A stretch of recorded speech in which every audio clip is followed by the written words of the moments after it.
वो ब्रह्म ज्ञान है, ब्रह्म को जानता है, मानता हो ब्राह्मण है। अगर ब्राह्मण घर में जन्म लिया है, उसका कर्म नीचा है, ब्रह्म ज्ञान में नीच माना जाएगा। जो परमात्मा ने आपको जन्म दिया, पंडित को हमको जन्म दिया है, परमात्मा ने किसी को जात बनाकर यहाँ से नहीं भेजा है। इस पर विचार करो।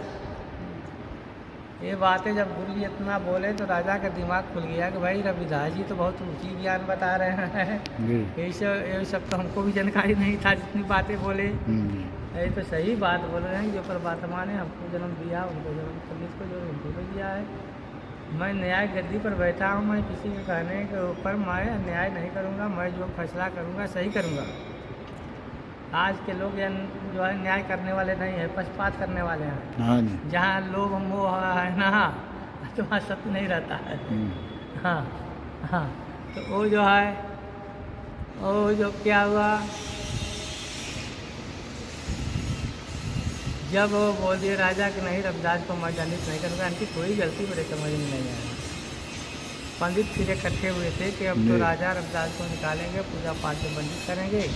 जब ये बोल दिए राजा कि हम इसको दंडित नहीं करेंगे, तो फिर क्या खांच लग रहे हैं सब लोग ब्राह्मण के, तो रविदास कभी हम लोगों से ऊंचा हो नहीं सकता। चलो छल कपड़ से इनको नीचा दिखाना है, परीक्षा लेने की बात किया जाए राजा से, नीचा दिखाकर तब राजा से दंडित फिर कराना है इसी जगह। फिर बोले कि राजा रविदास जी हम लोगों को परीक्षा दे। परीक्षा में क्या होगा, 2 शालिग्राम की मूर्ति शंकर जी की बनाया जाएगी, जो कि पूजा हो रही है पूजी। एक रविदास जी गंगा जी में चढ़ाएँगे, एक हम लोग चढ़ाएँगे। जिसकी तैर जाएगा वही पूजा पाठ करेगा, काशी जी में रहेगा। जिसकी डूबेगा उसको काशी से निकाल आ जाएगा, पूजा पाठ में मंदिर किया जाएगा। पलकी में बैठा करके घुमाएगा हार होने वाला, जीत होने वाला को। ये सारी बातें ब्राह्मणों ने बोली।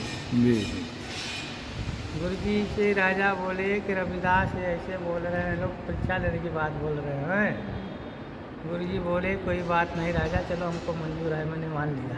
जी हाँ, वो क्या किया, अपने शालिग्राम 2 बनवाया, एक लकड़ी का एक अपने लिए और गुरु के लिए पत्थर की बनवा दिया। लकड़ी की हल्की बना करके उस पर पत्थर जैसा अरेंजमेंट कर लिया, ताकि लकड़ी हल्की पानी में रहेगी तो हमारी तैर जाएगी और ये पत्थर डूब जाएगा इनका। इसी पर राजा देखेगा तो इसी पर फैसला कर देगा कि नहीं इनका जीत हुआ, उनका हार हुआ। कितना छल कपट किया देखिए। गुरु जी बोले कि नहीं, पंडित जी जो लोग है शालिग्राम को अपना पूजा करते हैं, वो तैराव कोई बात नहीं, हमको मंजूर है। बाकी मैं जिस पथरी पर मैं कर्म करता हूँ, मैं पथरी को मैं अपने पूजा करता हूँ, अपने पथरी को मैं तारूँगा। पंडित सोचा कोई बात नहीं, इनका पथरी तो ही बड़ा लग रहा है रविदास का, और इनको क्या पता, हमने तो लकड़ी की बनवाया है। लकड़ी तो पानी में कभी डूबेगी नहीं हमारी तो विजय होना है। चलो तैराने में कोई बात नहीं। पहले राजा गुरु जी वो पंडित को बोले चलो तैराओ पंडित जी। पंडित जी अपने गंगा जी में छोड़ रहे हैं अपनी लकड़ी की शालिग्राम। की दूर तो तैरते तैरते गया, वो बीच में जाते जाते डूब गया, बैठ गया नीचे। गुरु जी राजा देख रहे हैं कि तो पखंडी ढोंगी लग रहे हैं, इनका शालिग्राम तो डूब गया। चलो रविदास तुम भी तो पत्थरी लेकर के आए हो, बड़ा ही पत्थरी लग रहा है। पत्थरी पानी में पत्थर तो कभी तैरता ही नहीं है, तुम्हारा भी डूबना है। आखिर गुरु जी गंगा माता के भी परम भक्त थे। गंगा माता से भी याद किए गंगा माता हमारी लाज रखिए, कहने हमारे परम भक्त है रविदास, अपने पारब्रह्म परमात्मा को मानते थे गुरु जी। उनको भजन करके गंगा जी में छोड़ दिए, तैरने लगा पथरी, सावन मान की पथरी था, तैर रहा है। गुरु जी राजा देख रहे हैं कि रविदास जी तो कोई साधारण व्यक्ति नहीं लग रहे, सीधे ब्रह्म शक्ति लग रहे हैं। जैसे ब्रह्मा जीवों में प्राण डालते हैं, जैसे ये पथरी में प्राण डाले हैं तब भी पानी में पथरी तैर रहा है। तो पानी में पथरी कभी तो तैरता ही नहीं है। हमने कभी आया तो डूब जाता है। ये तो सीधे ब्रह्म शक्ति लग रहे हैं। राजा गुरु जी को बहुत सम्मान किए। संतों में संत शिरोमणि का उपाधि गुरु जी को राजा नागरमल विशेष समझ दिए थे। महाराज जी मैं संतों में संत शिरोमणि का उपाधि दे रहा हूँ, महान। चलो पंडित तुम तो ढोंगी पखंडी लग रहे हो, सबसे श्रेष्ठ तो ये जो कितना तभी से इसका नाम पड़ा है।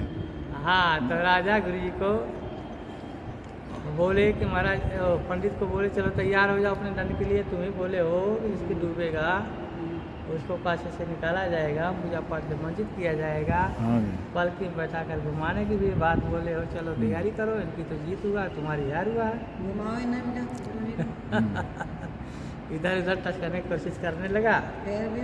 राजा टाइप किया तुम लोगों को मैं कत्ल करवा दूंगा, बात में हारे हो करना पड़ेगा, मेरे सामने की बात है। तुम इनके साथ कितना विरोध किया है, अगर इनकी डूबा होता तुम छोड़ते। हाँ जी हाँ। तो चलो तैयारी करो, गुरु जी को दया आया कि नहीं, राजा कोई बात नहीं, लोग श्रेष्ठ लोग हैं काशी का, चलो मेरे तरफ से माफ़ कर दो इन लोगों को। अच्छा। बोले राजा के महाराज जी नहीं, मैं राजा हूँ, न्याय गद्दी पर बैठा हूँ, अगर मैं माफ़ कर दूंगा तो आने वाला पीढ़ी मुझको माफ़ नहीं करेगा, कहेगा कि राजा भी पक्षपात किया था, सही फैसला नहीं किया। जी। सारे लोग इकट्ठे हुए, हम भी देखेंगे कहीं नहीं, राजा सबको ज्ञान दिया है, सही सबने लिख दिया। तो चलिए आपके बात के रखे थे, इनकी दंड विधान में कब कर दूंगा, वो पूरी माफ़ नहीं करूँगा। चलो आप कह रहे हैं तो इनको काशी से नहीं निकालेंगे, पूजा पाठन का मंदिर पे आपने जहाँ ठहरे हैं वो गुरु जी का वहाँ जन्म स्थली था, जन्म हुआ, कर्म करते थे, इमली के पेड़ के नीचे बैठते थे, सत्संग करते थे। तो वो वहाँ तो जन्म स्थली हो गया। यहाँ पे ये मंदिर बनने का क्या उद्देश्य है, यहाँ पे ये बाबू जगजीवन राम जी और प्रधानमंत्री हुए थे, बनवाए। हाँ जी। गुरु जी का यहाँ पे परीक्षा हुआ था पहले के ज़माने में जी। जात पात बहुत वो करके ब्राह्मणों ने, हाँ जी, भेदभाव करके, हाँ जी हाँ जी, और गुरु जी को पूजा पाठ अपने परमात्मा का उपदेश देने लगे। जी। यहाँ के ब्राह्मणों ने विरोध करने लगा जी।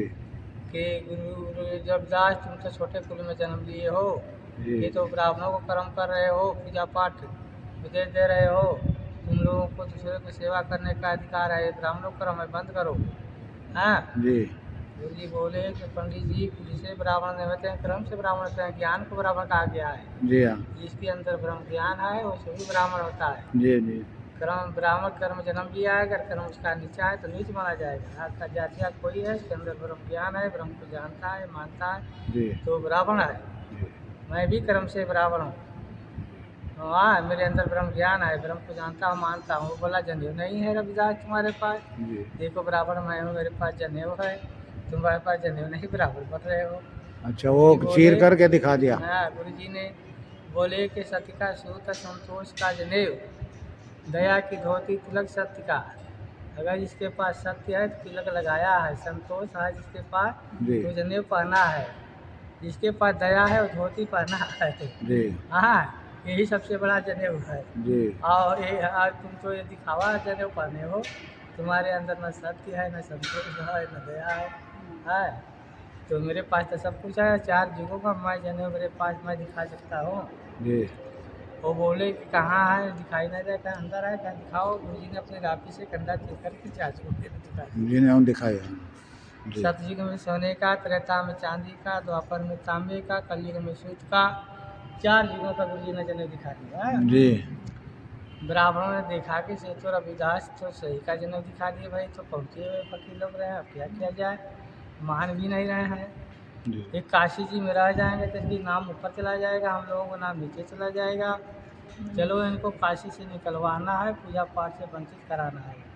ऐसे नहीं मानेंगे, चलो राजा से शिकायत करेंगे चढ़ा बढ़ा करके, तो राजा इनको काशी से निकाल देगा, पूजा पाठ से वंचित कर देगा। राजा हरदेव राजा नागर मन नाम के राजा रहते थे इसी घाट पे। जी। इसी घाट पे स्नान करते थे राजा, पहले के ज़माने में, इसलिए राजा घाट नाम पड़ा था ना। जी। तो पहले राजा ही रहते थे यहाँ, राजा यहाँ आकर के ब्राह्मण लोग राजा से भी शिकायत की कि राजा एक रविदास संत हैं, छोटे कुल में, वो परमात्मा का भजन भक्ति कर रहे हैं, उपदेश दे रहे हैं, और उनको काशी से निकाल दो, पूजा पाठ से वंचित कर दो। ना जिस राजा के राज में अछूत पूजा पाठ करता है, दोष लगता है, उल्टी उल्टी बातें चढ़ा बढ़ा करके बोला कि तो राजा क्रोधित होगा तो जल्दी इनको निकालेगा। और राजा उनके कहने के ऊपर गुरु जी को बुलवाया अपने मंत्री से, भेज करके जाओ भाई मंत्री बुलाओ, रविदास पहुँचा तो नहीं मारे हैं। मंत्री गया गुरु जी से, करने लगा रविदास संत चलो राजा बुलाए हैं, सुन लीजिए। गुरु जी बोले चलो भाई ठीक है, सुन लेंगे, किस लिए राजा हमको याद किए, यही बहाने याद तो किया, जी। चलो अभी मैं चलता हूँ। गुरु जी आए राजा के पास, राजा से बोले हाँ राजा आप हमको बुलाया है, किस लिए बुलाया है बताइए पहले। वो जी। बोले कि रविदास तुम छोटे कुल में जन्म लिए हो, तुम